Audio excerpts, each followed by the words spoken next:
ஒரு ஊரில் ஒரு சோதிடர் இருந்தார். அவர் எதிர்காலத்தை பற்றி அதிகமாக சொல்லிகிட்டு இருப்பார்.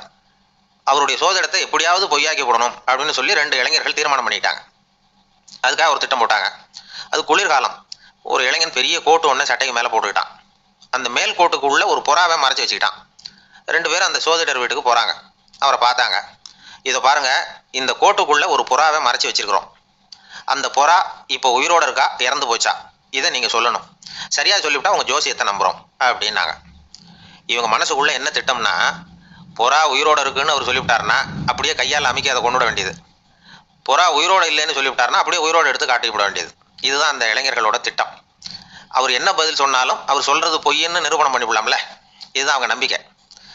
இந்த சோதிடர் எல்லா வகையிலையும் தப்பிக்க முடியாதுன்னு அவங்க நம்பினாங்க. ஆனால் அந்த சோதிடர் சொன்ன பதில் இவங்களை தயக்க வச்சுட்டுது.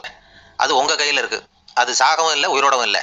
அந்த பறவையின் வாழ்வும் சாவும் உங்கள் கையில் தான் இருக்குன்னார்.